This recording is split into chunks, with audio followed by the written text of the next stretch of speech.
Just as a reminder, this is our whole process that we're working through. And where we are at the moment is that we are looking at the interview. In the previous session, we looked at how to prepare for your interview and how to construct your questions in terms of the competencies and the attainments that you need for the role that you will have outlined in your person spec. We're now going to look at the structure of the interview, how to put the interview together so that you have a good structure that enables you to conduct an interview with your candidates in the same way. Because what's important is that each candidate that you interview has an equal chance of being successful. And one of the things that enables that to happen is that you use the same structure and certainly the same questions that you use for one candidate that you would use for them all.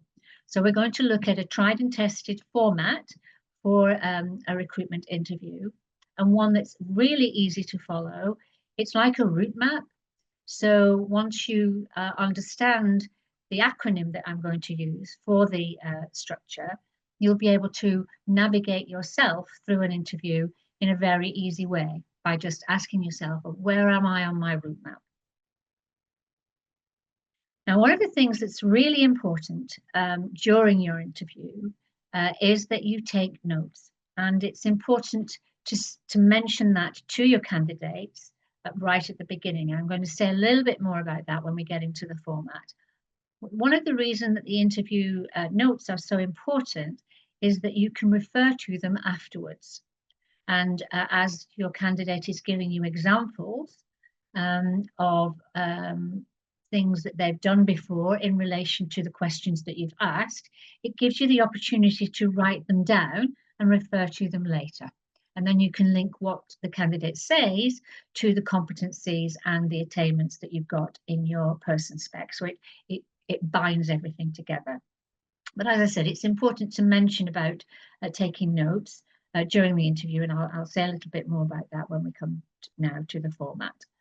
So we're going to use a tried and tested format for recruitment interviews, and it uses the acronym WASP. So we're going to use the WASP approach. So what does WASP stand for? Well, the W stands for welcome.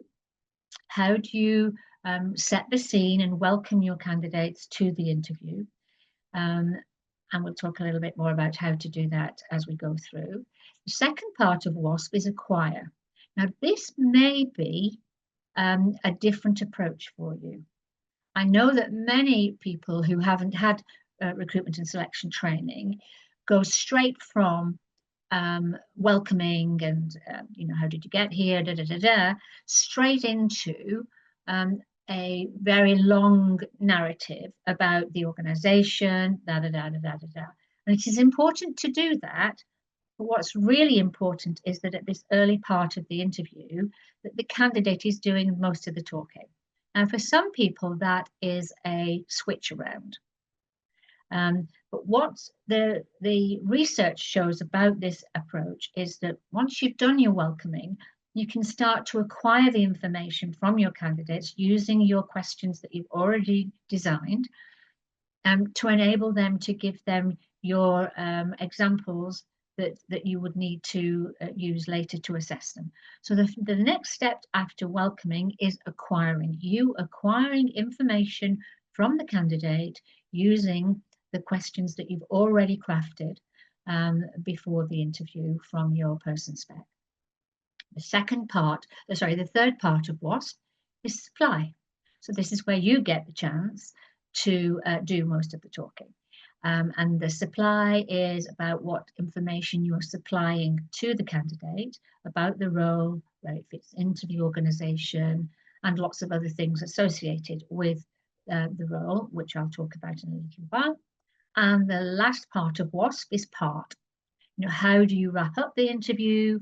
What information do you give to candidates at the end of the interview, and so that you have a good ending? So welcome, acquire, supply, and part, WASP, is a really easy format to use and one that you can replicate for each candidate.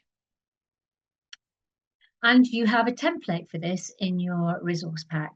And there are several templates in relation to this part of the video series that you can use going forward. So let's start with the welcome. When your candidates have come to you, or if it's an online interview, they've dialed into the link that you've sent them. Greeting your candidate. I mean, I know this is a very probably stating the obvious, but try and smile when you greet your candidates. Try and smile with a welcoming smile. Again, if it is on video, if it's a video call, they're not getting the body language necessarily that they would get if they were meeting you in person. So that smile is a really important aspect of starting an interview if it's an online interview. So greeting your candidate, and you may have some things that you want to say about yourself and others if there are more than you just in the interview who will be conducting the interview. So introduce yourself, your role, and anybody else that's in the room, let them introduce themselves and explain how you're involved with the recruitment. And then a little bit about the organisation. Now, you remember when we did the section on constructing your advert that you will have already talked about your organisation, its purpose and its services, and that's in your advert. So it would be good to just reiterate that, because obviously your candidates will have read that in your advert. So introducing the organisation, a couple of sentences about your organisation is suffice at this point. And then say a little bit about the role, around the job title and where it fits into the organisation. So this is where recruiters are tempted then to go into a lot of information about the role and about the things that you'll be doing, la, la, la, la, la. And one of the things that the research shows is that if you use that approach, your candidates are likely to then craft their answers in relation to what you've said. So it's really important to give your candidates the opportunity to think about the examples that they're going to give in relation to your questions, and it not be them trying to tick all the boxes because of all the things that you've said about the role. So when you're introducing the role in this welcome part of WASP, it's suffice to talk about the role title and where it fits into the organisation.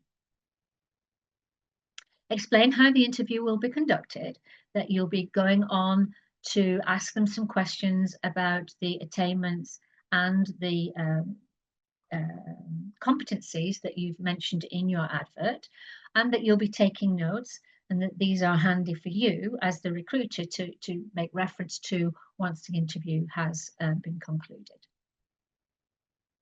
And then you ask a few general questions, and you'll remember that Cheryl asked about questions on the last video.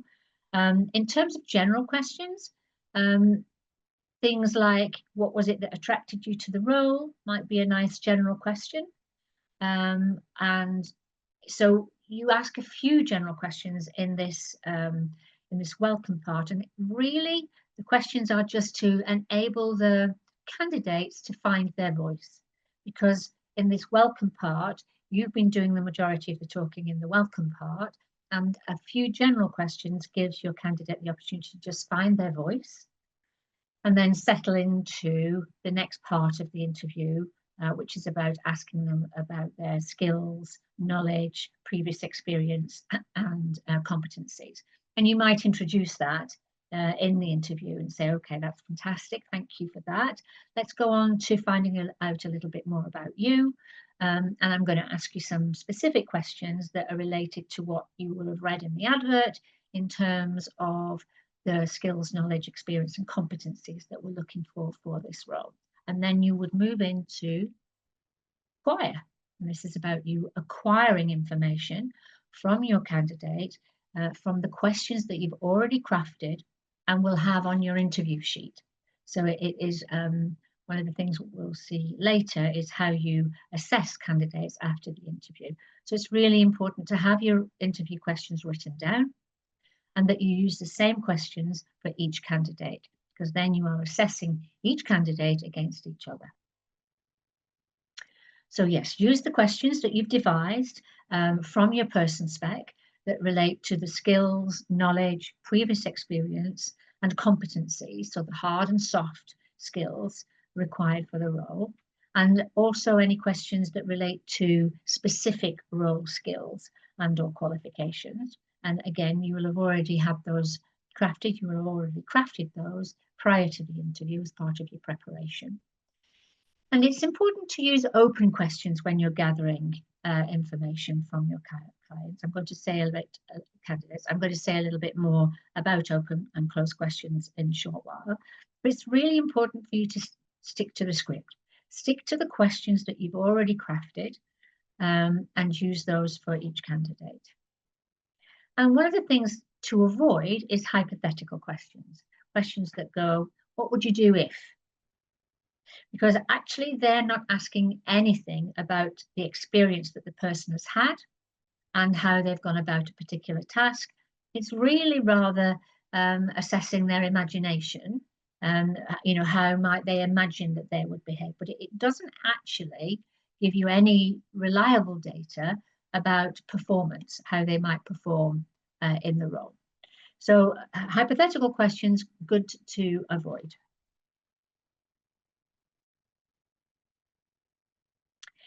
So in terms of interview questions, as I said, you already will have crafted your interview questions prior to your interviews. But it's important to ask open questions when you're in the acquire part of your WASP model. Open questions that start who. So here are all of them: who, how, why, when. So it might be, can you tell me about a time when you've needed to liaise with people to get a task done? Who were those people? Who were they specifically and how did you go about it? So there you will have used the who and the how. Can you tell me about a time when you've needed to, what was the outcome? So you're using the open question to invite your candidate to give you specific information. Can you tell me about a time when you've needed to, why was that? Or can you tell me about a time when you've had a great team meeting? Why was it a great team meeting for you? So you're gathering information about your client.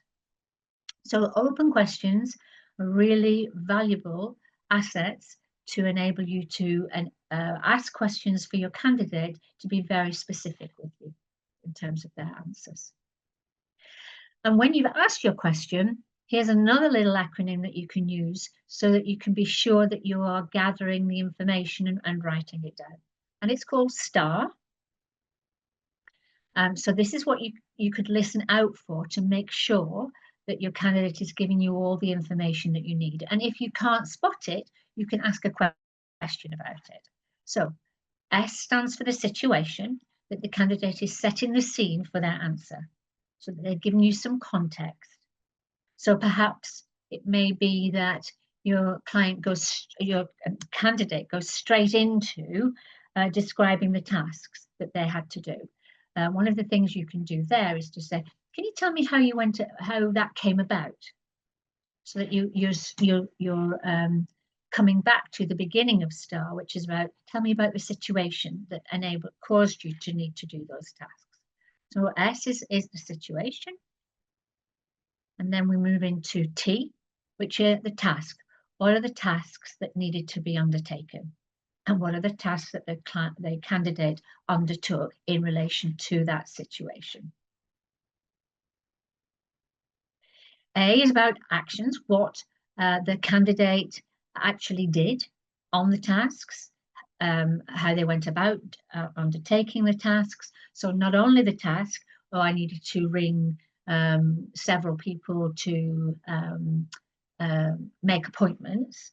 Okay, so that was the actual what needed to be done. How did you go about that? Explain, so you're asking your candidate to explain how they went about the task. And R is the result. So what was the outcome? What resulted from their actions?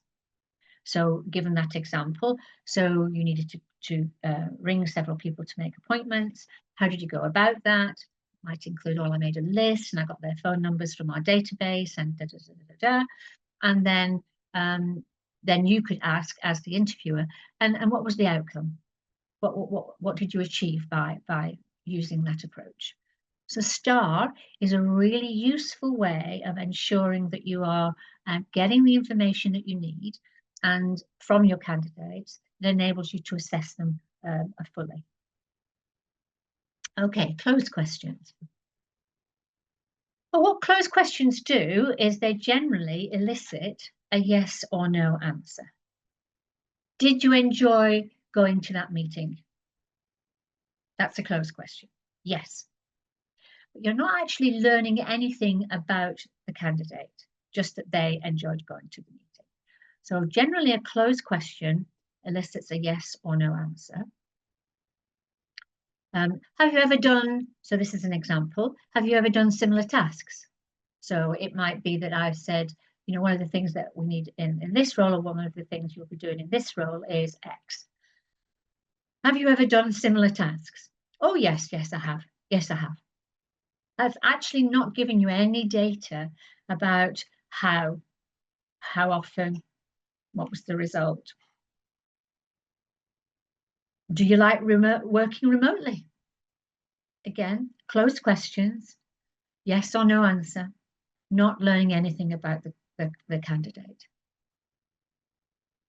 Would you consider this is a classic, would you consider yourself a team player? Oh, yes. Yes, I'm definitely a team player.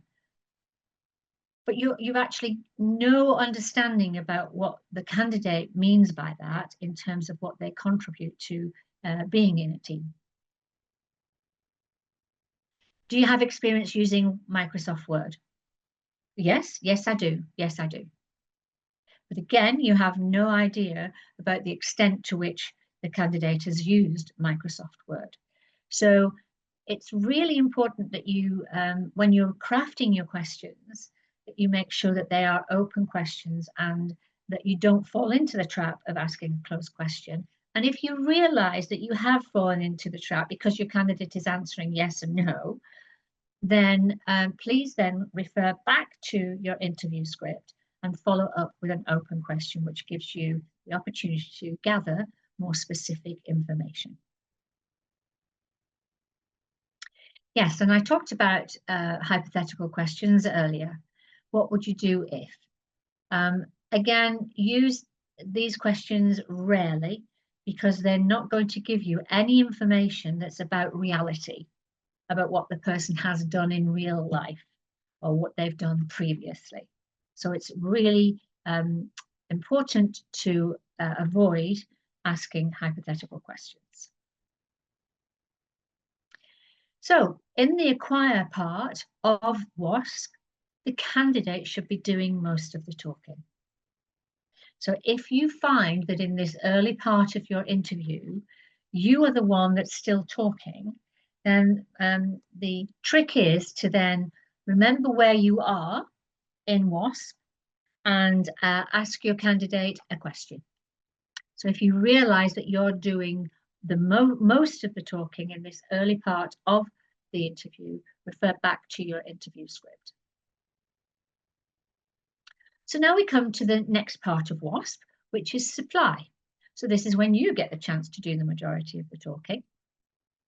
Explain the main purposes of the role, the main purpose of the role and where it fits in to the organization, where it fits into the team, if their person is going to be working in a team, and then talk about who the person will be working with, who they'll come into contact with, and then refer back to the role description. So not the person spec, but the role description, which you'll remember we talked about is the document that you use or the aspect that you use to describe the tasks that the person will be undertaking.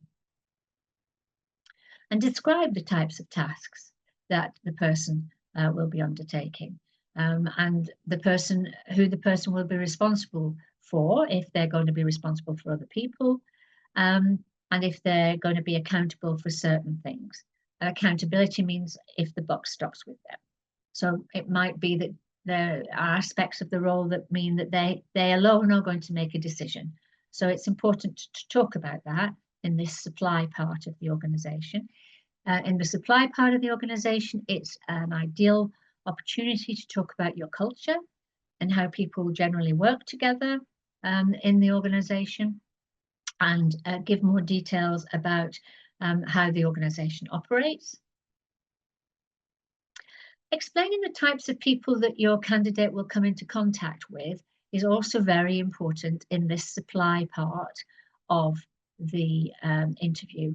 And this is why it's really important where WASP is concerned, and when we're using WASP, is that you don't provide all this information up front, because it can be very overwhelming for candidates to get lots and lots of information about the role, who they're working with, the types of things they'll be getting involved with. It can be very overwhelming for candidates.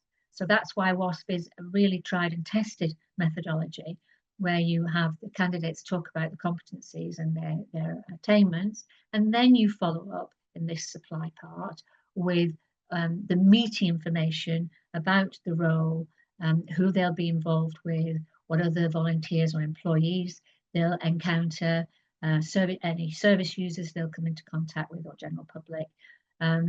So that's a great opportunity for you to pad out and give lots more information about the role. And explain about the time commitment. Obviously, as volunteers, this is a role that fits into their life. It's important for you to give an accurate assessment of the time commitment. You will have already mentioned this in your advert, of course, because we talked about that in terms of constructing your advert. But it's important to talk about the time commitment and how that time commitment might be managed by the candidate. So we're here now at the final part of WASP, which is how you part. It's really important to ask the candidate, when you have finished supplying information, when you have finished supplying information, that you ask your candidate if they've got any questions they'd like to ask you, because there may be something that you haven't talked about that's important for the candidate.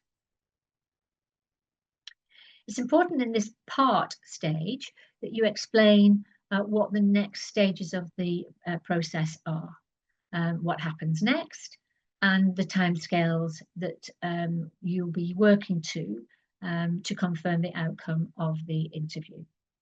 And it's also important to check that you have, at this part stage, that you have got the referees stated in your candidate's application. So again, you will have mentioned this in your advert, possibly. But it's important that it's certainly on your application form, that there's a section on your application form for referees, and that you explain on your application form the types of referees that you're happy to accept. But it's important in this part stage of WASP is that you confirm that you have the referees, and you confirm with your candidates that these are the referees that they would like to use. Explain how candidates will get feedback following the interview, and who will be giving that feedback. Presumably it will be you, as you are the interviewer, or maybe it may be somebody that was in the interview with you. But it's important that the candidate understands who will be contacting them and how. Will it be a phone call? Will it be an email? So that they know what to expect.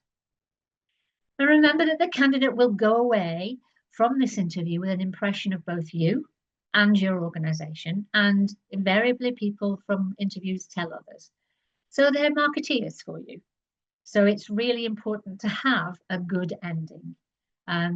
Even if you think that the candidate's not going to be successful, it's really important that the candidate goes away with a feeling that they've made a good effort in the interview and that they've had a good conversation with you. So the ending is really, really important. So now here we are after the interview, and you'll remember that when I was talking about preparing for your interview, I talked about scheduling in enough time between candidates. And this is one of the reasons why. Yes, it's important for you to have a comfort break, but it's also important that after each candidate that you review your notes that you've taken during your interview.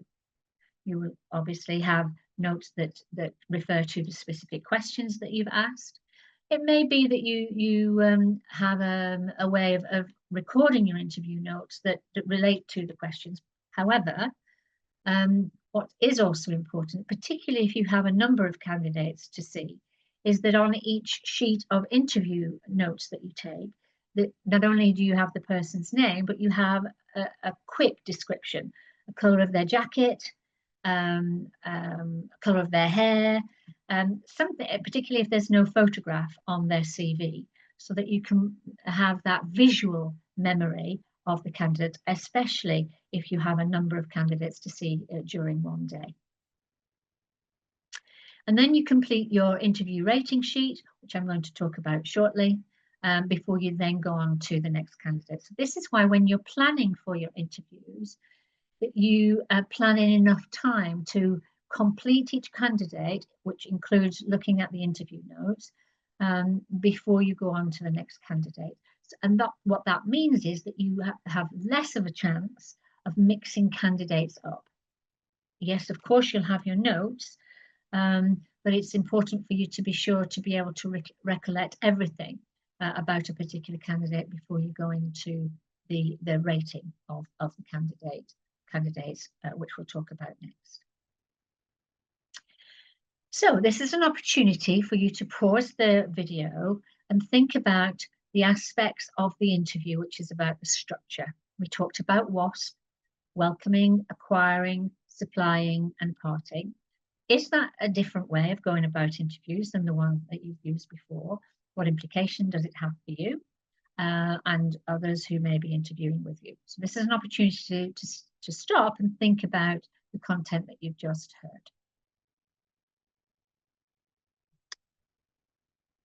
So Cheryl, what are some of the questions that might come up about interviews and specifically the structure of an interview that you've had before?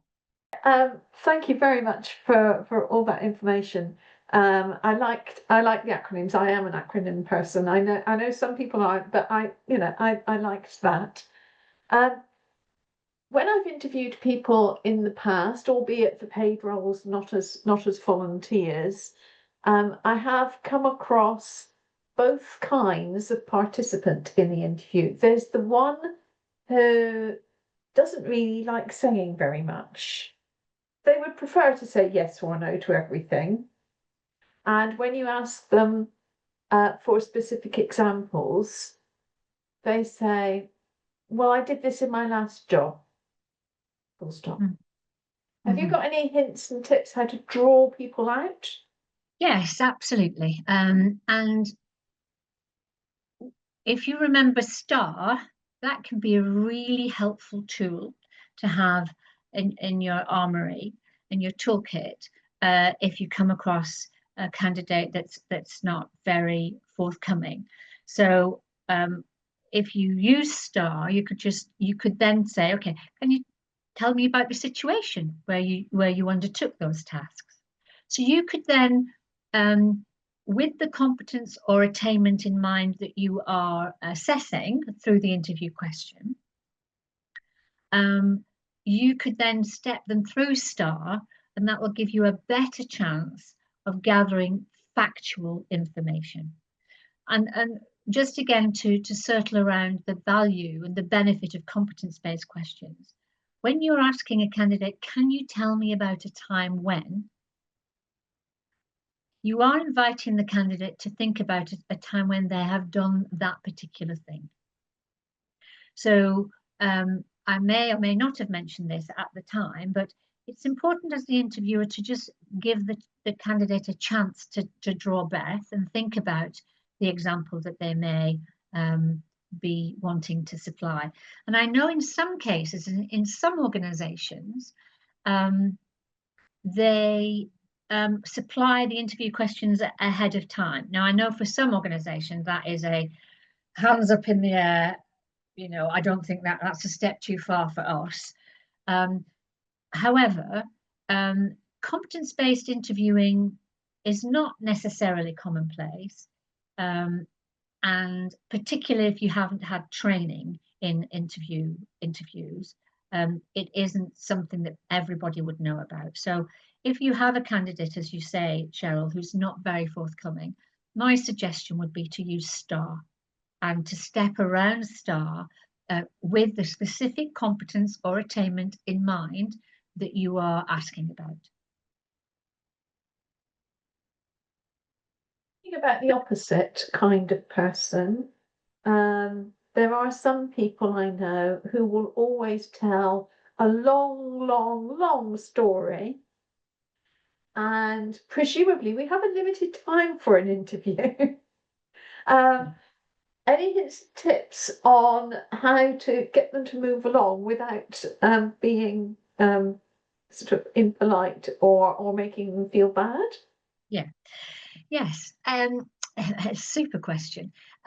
Yeah, and again, STAR comes into its own here, because what it seems to me that that candidate is doing is he or she is giving you the whole context, you know, the whole 9 yards about the situation. And I can see you nodding, so I think you've come across this probably before yourself. So they're telling you the whole story of what led up to the story. So you know that they're in S. So as the interviewer, the next question that you could ask is, what were the tasks that you needed to complete? As a result of that, what were the tasks that you needed to complete? And you can ask that question in a way, it may interrupt their flow, but what it does do, it enables them to focus and not get lost in the story. And more importantly, not take you, the interviewer, into the story so you get lost. Because then you come out of the story and think, well, I have no idea what they actually did. So STAR comes into its own there.